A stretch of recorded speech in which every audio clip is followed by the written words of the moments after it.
कुछ बात अनोखी होती हैं, कुछ बात अनोखी रहने दो। ये दुनिया जो कुछ कहती है, दुनिया को सब कुछ कहने दो। आखिर इसका अधिकार है कहने का, तुम इस अधिकार को मत छीनो। ये अपनी हद सी करती है, तुम अपनी जिद में रहने दो। दोस्तों, मैं देवपुत्र सुनील यादव यहाँ उपस्थित ब्रह्मांड के कण कण को प्रणाम करता हूँ। मैंने अपने लक्ष्य को पाने की जितनी कोशिश करनी थी उतनी की, फिर भी आज मैं वहाँ नहीं हूँ जहाँ मुझे होना चाहिए था। इसलिए ए मेरे वक्त, अब तुझे बदलना होगा, क्योंकि लोगों के बदलते रवैये अब मुझे अच्छे नहीं लगते।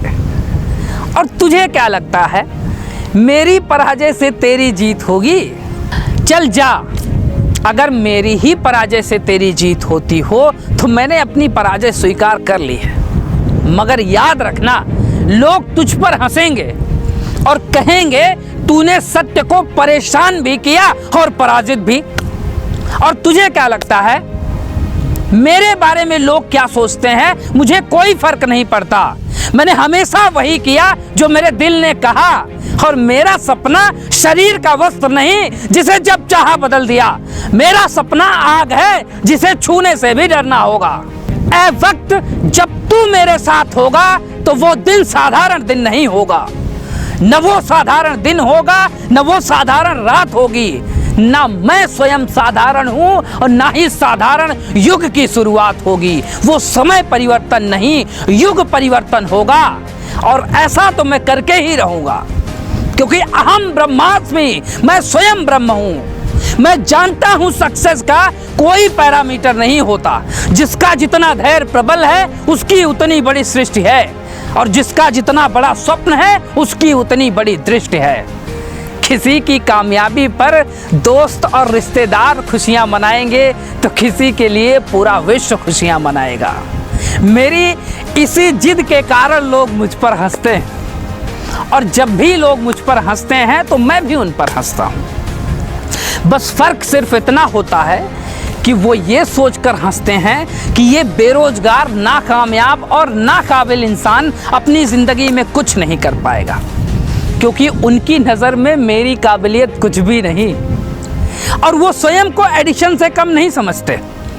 1,50,000 कमाकर उन्हें लगता है कि उन्होंने बल्ब की खोज कर ली है।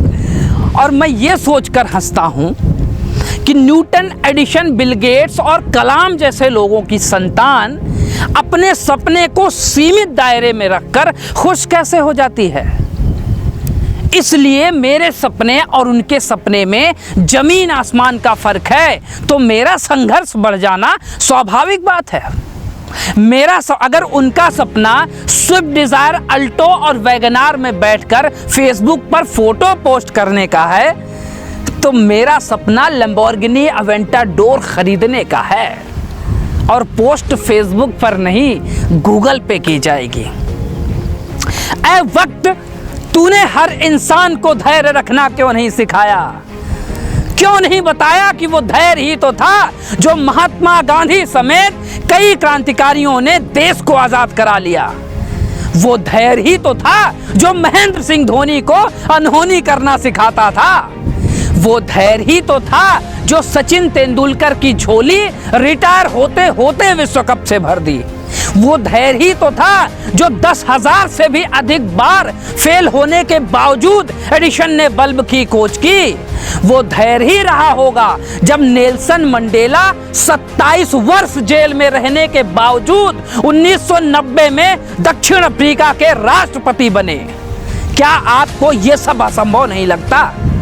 क्या आपको नहीं लगता कि इस दुनिया में दिखने वाली हर असंभव महत्वाकांक्षाओं को संभव करने का काम इसी इंसानों ने ही किया है?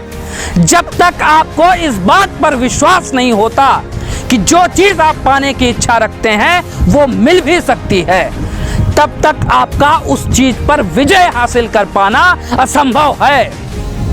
एक और बात, मेरी सफलता पर तनिक भी संदेह करने वालों को मैं बस इतना ही कहना चाहता हूँ कि अगर कोई इंसान अपनी विपरीत परिस्थितियों में भी मुस्कुराना सीख लिया हो तो उसकी पराजय हो पाना लगभग नामुमकिन है। अपना ख्याल रखना।